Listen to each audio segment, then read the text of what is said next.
Right. ये एक cylinder है, मास m, radius r। It can rotate about the axis rotate कर सकता है। इसके ऊपर एक स्ट्रिंग टाइड है और उस स्ट्रिंग से एक मास हैंग कर रहे हैं स्मॉल m। ये स्मॉल m है, ये कैपिटल M है, right. It is something like that. ऐसे ये स्ट्रिंग ऐसे रैप्ड है।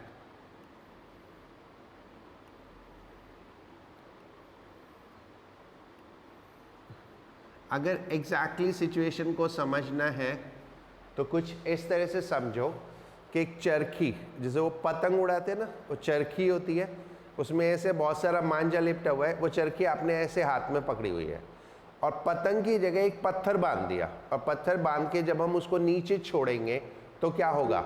पत्थर नीचे जाएगा और चरखी ऐसे गोल गोल घूमेगी, right. So what will happen? The पत्थर ऐसे नीचे जाएगा और चरखी ऐसे गोल गोल घूमेगी, राइट। तो ये जो स्टोन है ये ट्रांसलेटरी मोशन में होगा और ये रोटेटरी मोशन में होगा। इसको हम ऐसे देख सकते हैं क्रॉस सेक्शन से, यानी इस साइड से देखेंगे तो ये ऐसे दिखेगा, राइट। जहाँ पे ये इसके अबाउट रोटेट कर सकते हैं दिस वे, और ये हो गया रेडियस, राइट। इतना समझ में आया? So what we can say, motion of point mass, this mass is point mass tied to an end of a string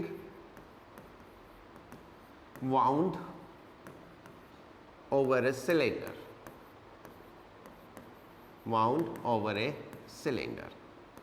तो ये मैंने आपको कंप्लीट सिचुएशन डिस्क्राइब कर दिया, ठीक है। तो ये हमारा कंप्लीट सिचुएशन है। दिस वे वो घूम सकता है सिलेंडर और मास नीचे आएगा, तो मास ट्रांसलेटरी मोशन में होगा और सिलेंडर रोटेशनल मोशन में होगा। So now let us suppose mass का एक्सेलरेशन डाउनवर्ड a है, राइट, ये a, और सिलेंडर का एक्सेलरेशन अल्फा है, करेक्ट। फोर्सेस हम ड्रॉ करेंगे तो ये वेट हो गया नीचे और ये टेंशन ऊपर हो गई, और इधर भी देखेंगे तो ये टेंशन हो गई, करेक्ट। अब ट्रांसलेटरी मोशन होता है फोर्स की वजह से, ट्रांसलेटरी मोशन होता है फोर्स की वजह से। So for translatory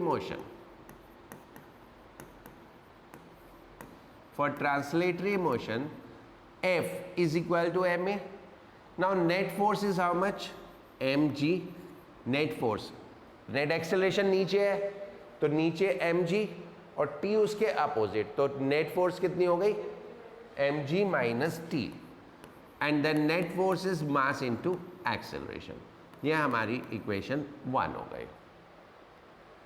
for rotational motion, rotational motion में टॉर्क होता है ना। For rotational motion torque is equal to I alpha. अब टॉर्क कितना होता है?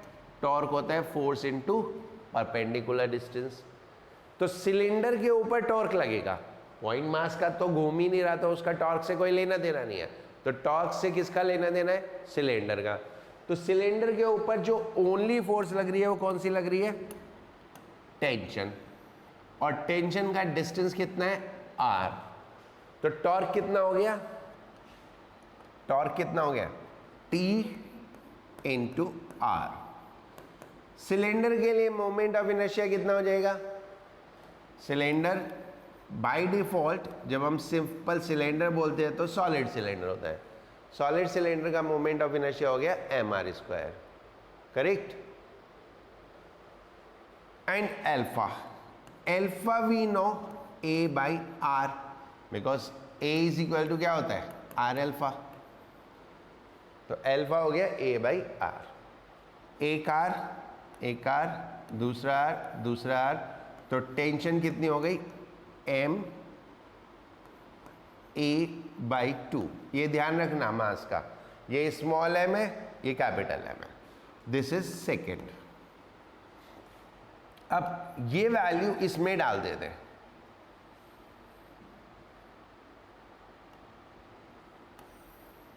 ये वैल्यू इसमें डाल दो तो m g minus m a by 2 is equal to M a, पूरा एलसीएम ले लो तो 2mg minus m a is equal to 2ma,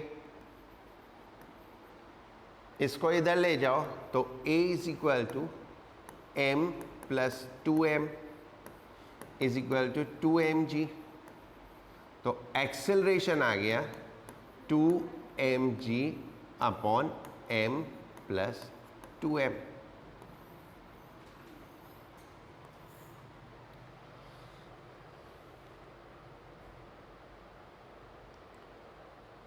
Right?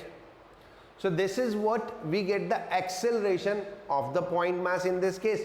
अगर आपको angular acceleration निकालना हो तो इससे निकल जाएगा, alpha is equal to a by r, तो angular acceleration इससे आ जाएगा, करेक्ट। नाउ अब अगर हम इसमें एनर्जी इन्वॉल्वमेंट निकालें, एनर्जी इन्वॉल्वमेंट कैसे, इमेजिन करो ये एक पर्टिकुलर टाइम पे h हाइट नीचे आ गया, एक पर्टिकुलर टाइम पे h नीचे आ गया, then what will happen, the potential energy will convert to the kinetic energy, जो पोटेंशियल एनर्जी है वो काइनेटिक एनर्जी में कन्वर्ट हो जाएगी, ठीक है। तो अब वो पोटेंशियल एनर्जी को काइनेटिक एनर्जी में कन्वर्ट करके तो हम स्पीड निकाल सकते हैं, एंगुलर स्पीड निकाल सकते हैं, कैसे,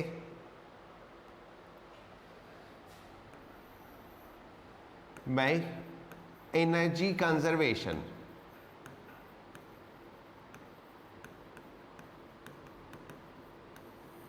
if object fall bye h तो mgh तो पोटेंशियल एनर्जी हो गई, and kinetic energy, kinetic energy में दो काइनेटिक एनर्जी होंगी, एक पॉइंट मास की ट्रांसलेटरी और सिलेंडर की rotational. Point mass translatory motion में होगा नीचे को और सिलेंडर रोटेशनल मोशन में होगा, तो पॉइंट मास की एनर्जी तो हो जाएगी हाफ mv स्क्वायर और सिलेंडर की एनर्जी हो जाएगी half I omega square, right. I की वैल्यू रख दो, mgh is equal to half mv square plus half mr square by 2, moment of inertia, और ओमेगा क्या होगा, v by r, so omega is v square by are square, that is omega square, again mr square cancel हो गया, ठीक है। Then इसमें से LCM ले लो तो this will come as 4mgh is equal to 2mv square plus mv square, so v square is equal to how much, v square is equal to 4mgh upon 2m plus m, and v is how much, that is root of this. So this way you can find out the speed.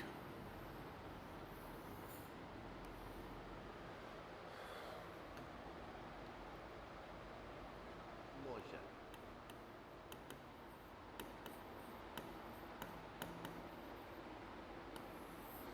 Rolling motion is what?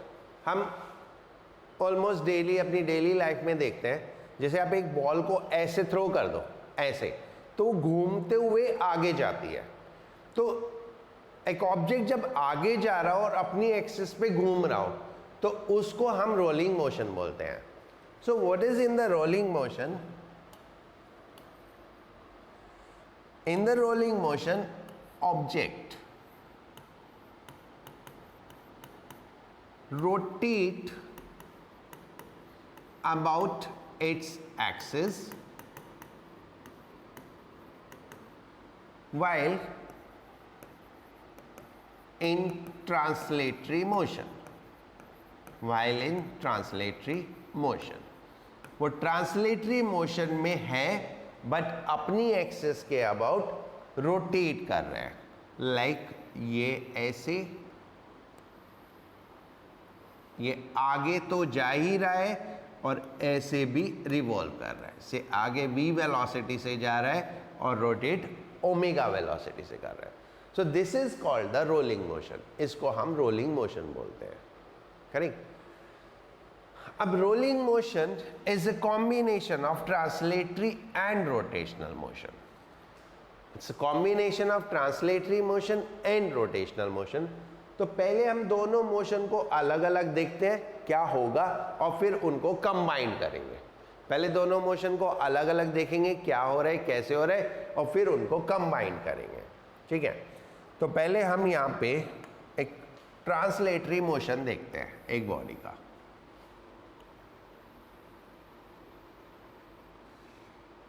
ये centre है, इसको हम बोलते हैं velocity of centre of mass. ये velocity of centre of mass है. And what we are looking is only translatory motion. Only translatory motion.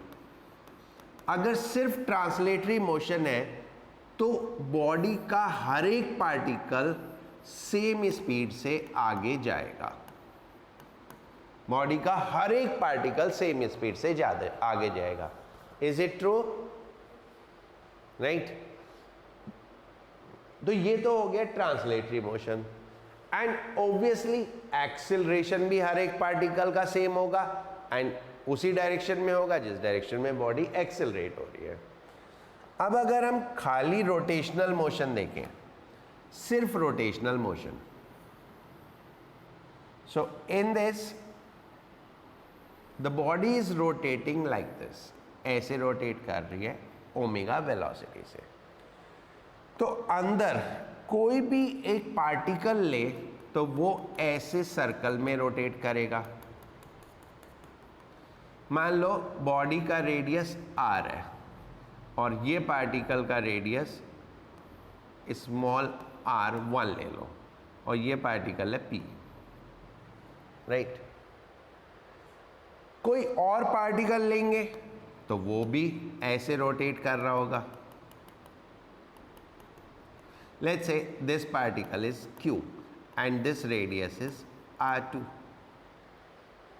So in case of rotational motion, this we are talking about only rotational motion.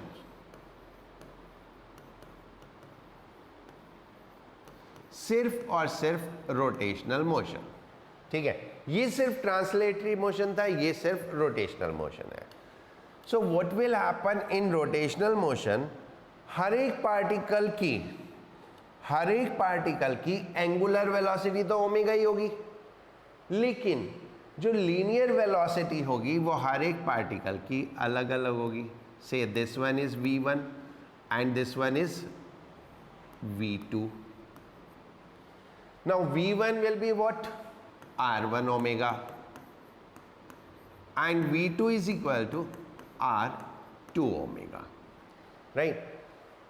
सो चाहे translatory motion हो या rotational motion हो, हर एक particle के पास एक linear velocity तो है. इस केस में सारे पार्टिकल की लीनियर वेलोसिटी सेम होगी, लेकिन इस केस में सारे पार्टिकल की लीनियर वेलोसिटी अलग अलग होगी. ये बात समझ में आ गई बच्चों? हाँ बोलो कुछ. हाँ ना कुछ तो बोलो.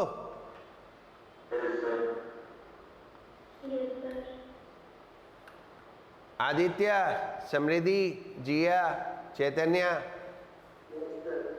राइट. सो अब हम इनको कंबाइंड करते हैं.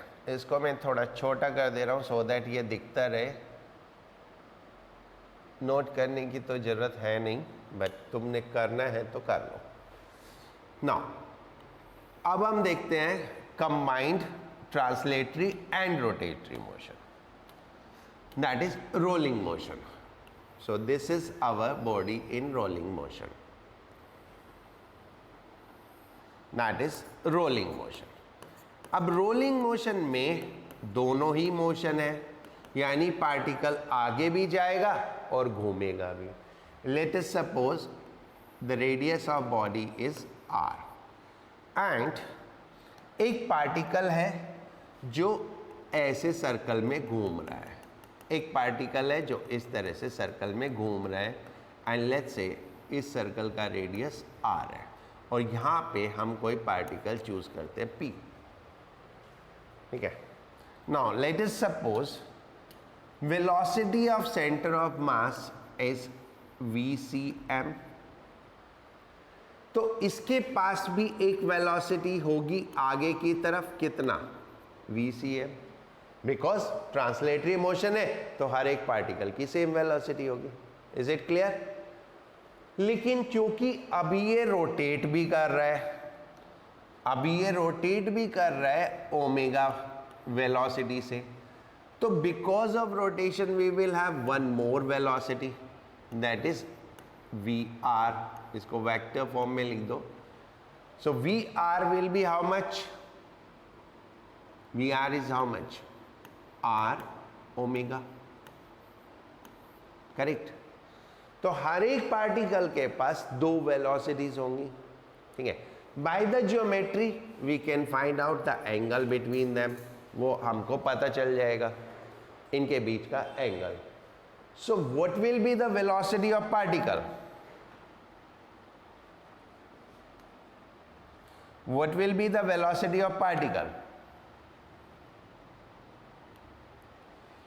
velocity of particle p, that is vp is equal to vcm plus vr, vr where vr is equal to r omega, right. अब एंगल आपको पता होगा तो वेक्टर सम करके वेक्टर कैलकुलेशन से निकालना है। इतना समझ में आ गया बच्चों?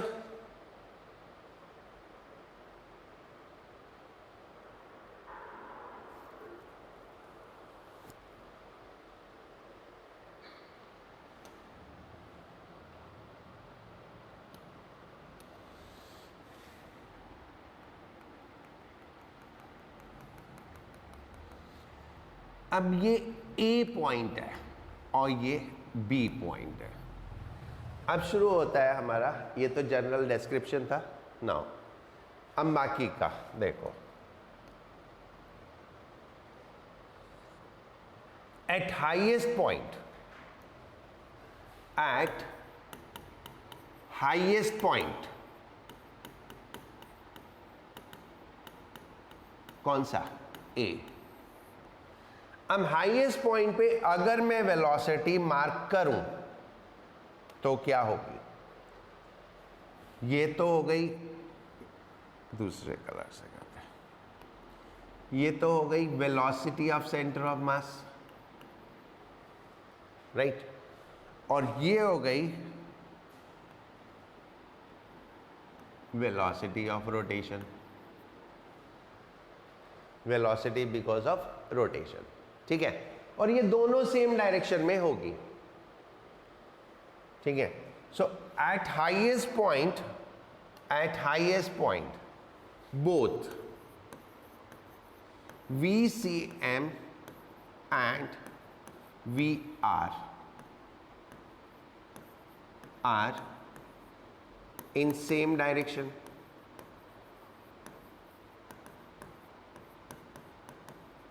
सो VA। नाउ अब क्योंकि सेम डायरेक्शन है तो मुझे वेक्टर सम करने की तो जरूरत है नहीं, वेक्टर सम करने की जरूरत नहीं है तो सीधे सीधे ऐड हो जाएंगी velocity of centre of mass plus velocity due to rotation, और ड्यू टू रोटेशन कितना होगा, r omega. So this is the velocity at the highest point and which will be the maximum velocity at any point in the body, ठीक है। कोई भी particle कहीं भी लो, सिर्फ टॉप पे दोनों सेम डायरेक्शन में होंगे और बाकी जगह सेम डायरेक्शन में नहीं होंगे, और वेक्टर सीधे सीधे ऐड होते हैं एल्जेब्रिकली जब सेम डायरेक्शन में होते हैं, ठीक है। दूसरे, ये पॉइंट फारदेस्ट पॉइंट है तो रेडियस भी सबसे ज़्यादा है, रोटेशन की वेलोसिटी भी सबसे ज़्यादा इस पॉइंट पे होगी। So that is the velocity at point A. Now if we look these velocities at the bottom most point, bottom most point पे देखो, आगे जाने वाली तो सेम रहेगी जो थी velocity of centre of mass, and rotation वाली क्या हो जाएगी, रोटेशन वाली बैकवर्ड हो जाएगी, तो दोनों अपोजिट हो जाएंगे। ये ऐसे घूम रहे हैं तो ये पॉइंट यहां पे किधर जाएगा, इस side, it is rotating like this, ऐसे रोटेट कर रहा है तो ये पॉइंट आगे जा रहा है और ये पॉइंट टुवर्ड्स राइट जा रहा है और ये पॉइंट टुवर्ड्स लेफ्ट जा रहा है। So that velocity will be towards left. So what will be the velocity at the lowest point, कितना होगा,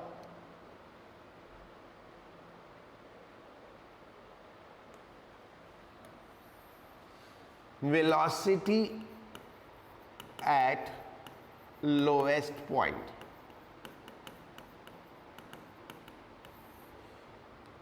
both VCM and VR are in opposite direction,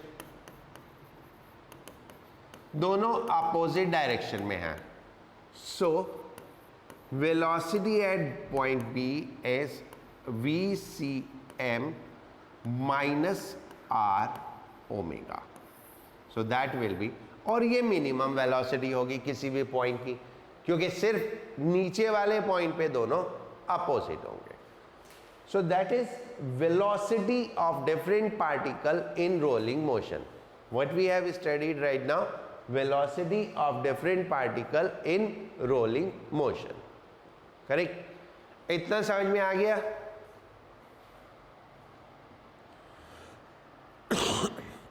हाँ बच्चों,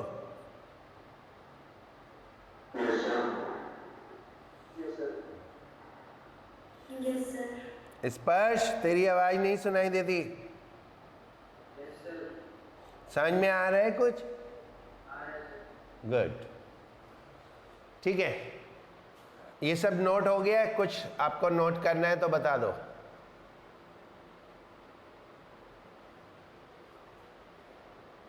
ठीक है, ये वेलोसिटी p पार्टिकल की, कोई भी जनरल पार्टिकल तो वेक्टर सम करेंगे, कोई भी जनरल पार्टिकल तो आप वेक्टर सम करेंगे। टॉप मोस्ट पॉइंट पे दोनों सेम डायरेक्शन में हैं तो सीधे सीधे ऐड हो जाएंगी, बॉटम मोस्ट पॉइंट पे दोनों अपोजिट डायरेक्शन में है तो सब्ट्रैक्ट हो जाएगी। और बाकी कोई भी पॉइंट देंगे तो वेक्टर सम निकालना है, तो वो वेक्टर्स कैलकुलेशन आपको आती है अगर एंगल मालूम है, और एंगल दिया होगा ये ज्योमेट्री से आपको पता चल जाएगा जो भी होगा। राइट, अब आगे चलते हैं। ठीक है, कुछ नोट्स लिखते हैं पहले रोलिंग मोशन में।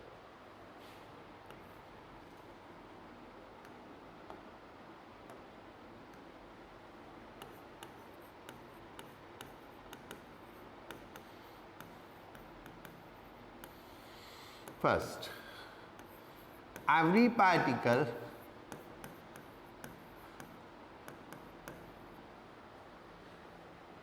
at the same time have two velocities. Every particle at the same time have two velocities.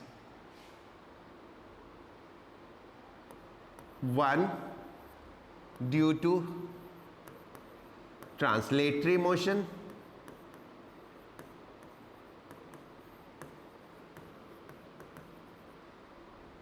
VCM, and other due to rotational motion,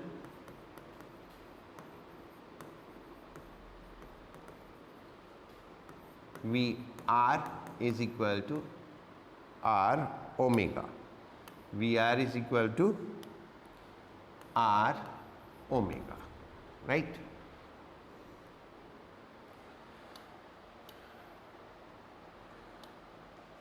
net velocity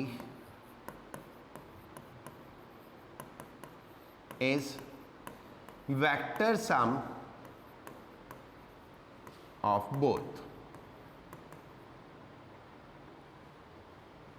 that is Vp is equal to Vcm plus Vr.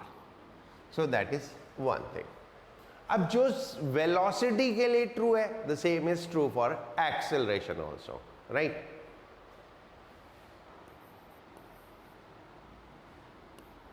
As for velocity, same is true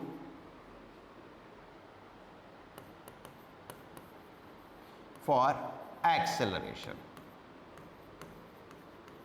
Same is true for acceleration. That is, A of any particle is acceleration of center of mass plus acceleration due to rotation, where acceleration due to rotation is r alpha.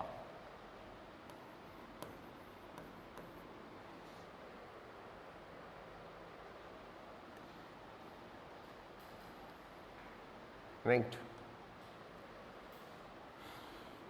Next, velocity of highest position is maximum, that is VA is equal to VCM plus R omega. ठीक है, where R is radius of body, and fourth, velocity of lowest particle,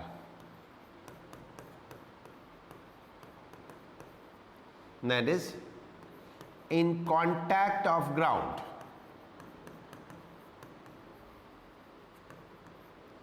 Velocity of lowest particle, कौन सा particle? In contact of ground is minimum,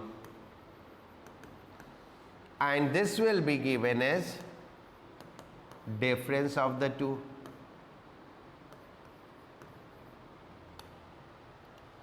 ठीक है, so overall हमने जो सीखा वो ये सब कुछ सीखा है।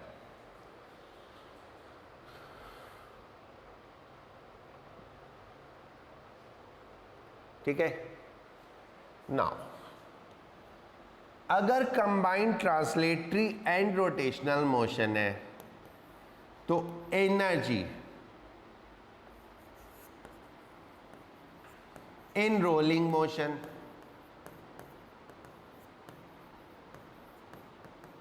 is sum of translatory and rotational energy.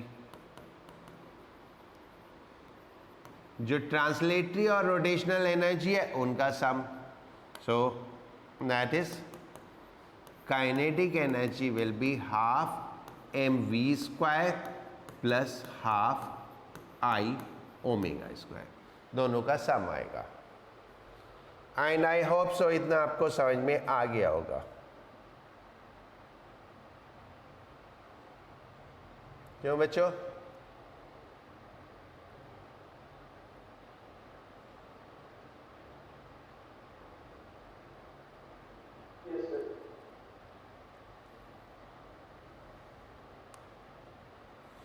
कुछ पूछना है किसी को? नोट हो गया? Yes sir. राइट, नोट हो गया? रिया, तनाश्री? राइट। अब आता है special case of rolling motion. Rolling motion का स्पेशल केस देखो। The first thing I tell you, rolling motion हमारे सिलेबस में नहीं है, ठीक है। कुछ स्कूल वाले पढ़ा देते हैं, कुछ वाले नहीं पढ़ाते। एनसीईआरटी बुक में है और एंट्रेंस एग्जाम में सब में है, ठीक है। तो इसलिए मैं आपको पढ़ा दे रहा हूं। That is rolling without sliding और प्योर रोलिंग, इसको प्योर रोलिंग भी बोलते हैं।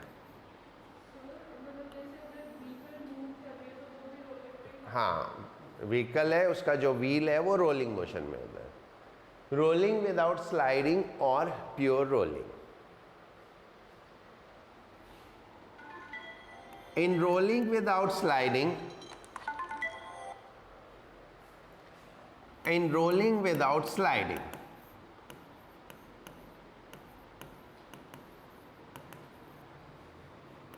point of contact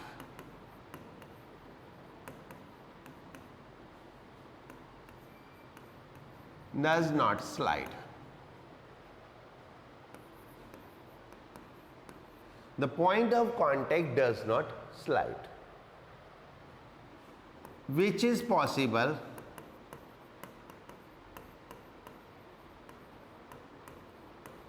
only when its speed is 0. Slide नहीं करने का मतलब, अगर कोई भी चीज स्लाइड नहीं कर रही है तो इसका मतलब क्या हुआ, उसकी स्पीड 0 हो गई। That is velocity of point of contact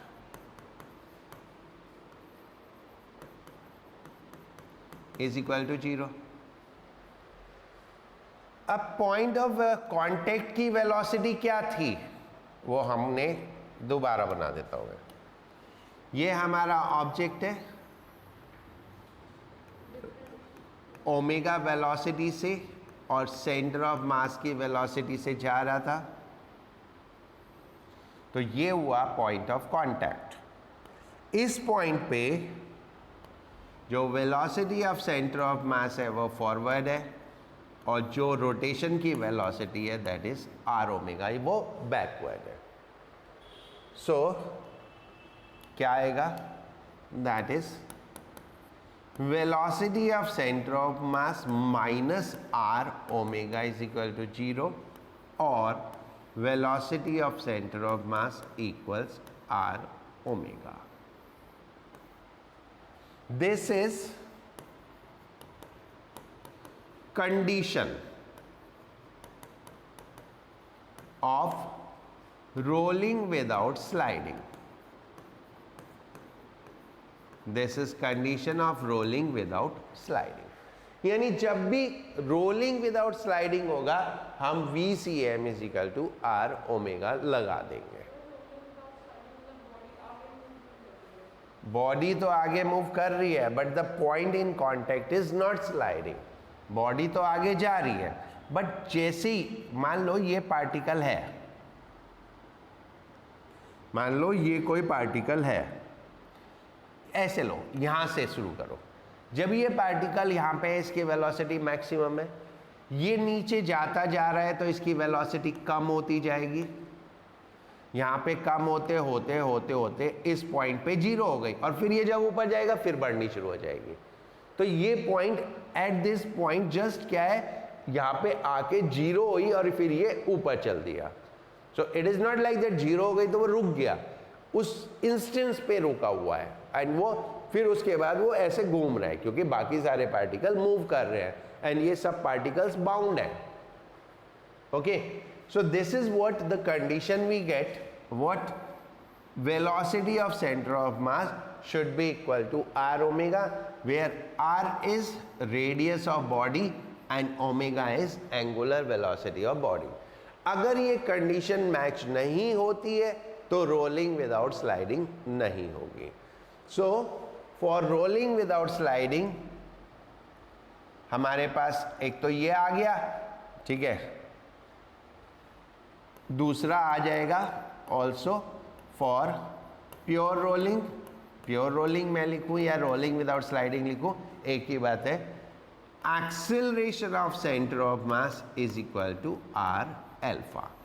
ठीक है, क्योंकि इसको डिफरेंशिएट करोगे तो ये आ जाएगा, राइट। तो acceleration of centre of mass is equal to r alpha. Hope so इतना समझ में आ गया होगा आपको। Yes Chaitanya, yes right. Bhumi, Aditya, yes sir. Right, ठीक है, नोट हो गया ना।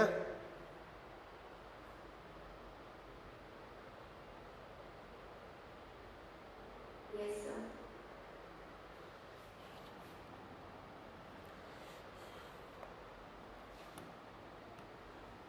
ना अब रोलिंग विदाउट स्लाइडिंग का एक केस दे देखते हैं। Rolling without sliding on an inclined plane.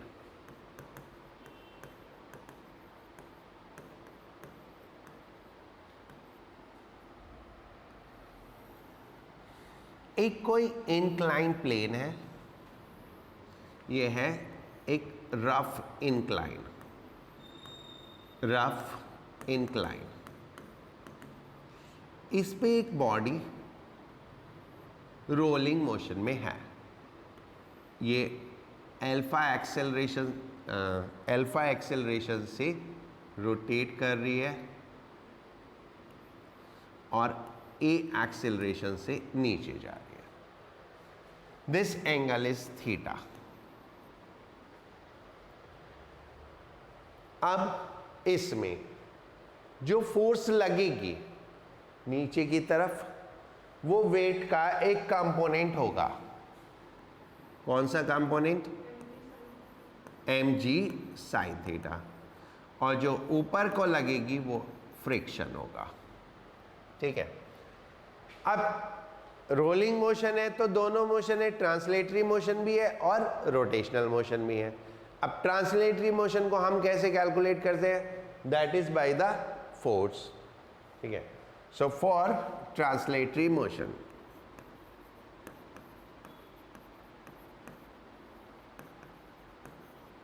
Net force कितनी हुई? mg sin theta minus friction and this will be mass into acceleration. ये हमारी फर्स्ट इक्वेशन हो गई। बिल्कुल वैसे कैसे करेंगे जैसे अभी हमने किया था सिलेंडर वाला। और रोटेशन के लिए टॉर्क आ जाएगा। फॉर रोटेशनल मोशन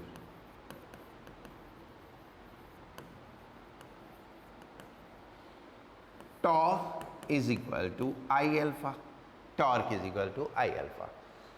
अब दो फोर्सेस है, इन दो फोर्सेस में क्योंकि ये वाली फोर्स तो सेंटर पे ही लग रही है, तो सेंटर से इसका कुछ डिस्टेंस ही नहीं है। टॉर्क क्या होता है? Force into distance. अब फोर्स ही वहां पे लग गई सेंटर पे, तो डिस्टेंस है ही नहीं, तो mg sin थीटा की वजह से तो टॉर्क होगा नहीं। तो टॉर्क किसकी वजह से होगा? सिर्फ फ्रिक्शन की वजह से। और फ्रिक्शन, अगर ये रेडियस बॉडी का r है तो टॉर्क कितना हो गया? Friction into r. I depend करेगा, हमने बॉडी स्पेसिफाई नहीं की। ये सिलेंडर होगा तो मोमेंट ऑफ इनर्शिया कुछ अलग होगा, स्फीयर होगा तो कुछ अलग होगा, डिस्क होगा तो कुछ अलग होगा। तो आई हम क्योंकि हमने बॉडी स्पेसिफाई नहीं की तो इसलिए हम बता नहीं सकते। और alpha is equal to a by r, that is condition of rolling without sliding. That was condition of rolling without sliding. तो I इज इक्वल टू हो गया ए बाई आर। तो नाउ वी गेट एफ, ये r इधर चला गया, is equal to I A by are square. इसको हम फर्स्ट इक्वेशन में प्लेस कर देते हैं। इसको फर्स्ट इक्वेशन में प्लेस कर दो तो ये हो जाएगा mg sin theta plus minus I A by are square is equal to M A. This I can write mg sin theta is equal to M A plus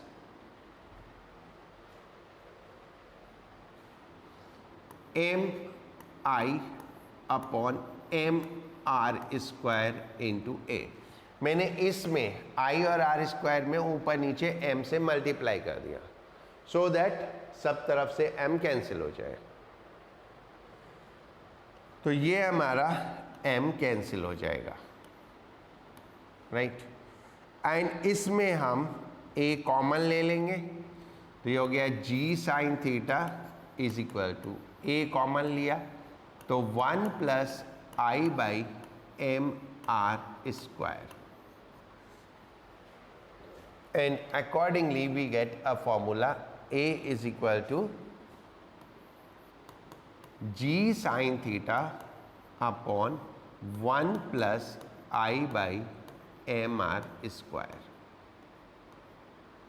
अब देखो I by M R square एक numerical factor होगा, क्योंकि हर एक moment of inertia में M R square तो आएगा ही।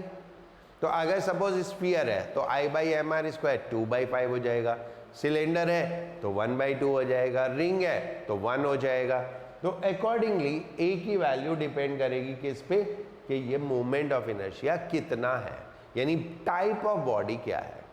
तो एक्सीलरेशन दो फैक्टर पे डिपेंड करेगा, one what is the type of body and what is the angle. Body के मास और रेडियस पे डिपेंड ही नहीं कर रहा, it doesn't depend on mass and radius, क्योंकि आई बाई एम आर स्क्वायर, आई में भी एम आर स्क्वायर आएगा तो एम आर स्क्वायर तो कैंसिल हो गया। सो मोमेंट ऑफ इनर्शिया मास या रेडियस पे, मास या रेडियस पे डिपेंड नहीं करेगा, it will depend on type of body. ठीक है, इतना ठीक है बच्चों?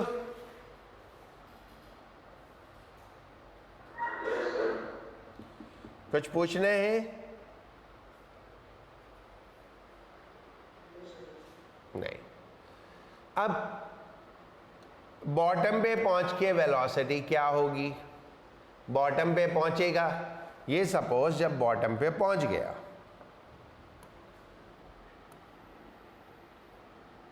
और इसकी वेलोसिटी v है और रोटेशन की वेलोसिटी ओमेगा है, तो आप कैसे कैलकुलेट करोगे? ठीक है, तो हम देखेंगे ये कितनी हाइट से नीचे आना शुरू हुआ। ठीक है, फिर एनर्जी कंजर्वेशन लगा देंगे, velocity at bottom by conservation of energy, total energy potential energy है, that will convert into kinetic energy. Kinetic energy is half M V square plus half I omega square. अब मैं इससे आगे कर नहीं रहा क्योंकि इसके लिए मोमेंट ऑफ इनर्शिया चाहिए, वो सब कुछ आप डालोगे तो कैलकुलेट हो जाएगी, राइट। और वही आई में एम आर स्क्वायर आएगा, ओमेगा में भी आर स्क्वायर आएगा, तो it will again do not depend on mass and radius, it will depend on type of body, what type of body is it, so velocity accordingly calculate हो जाएगी।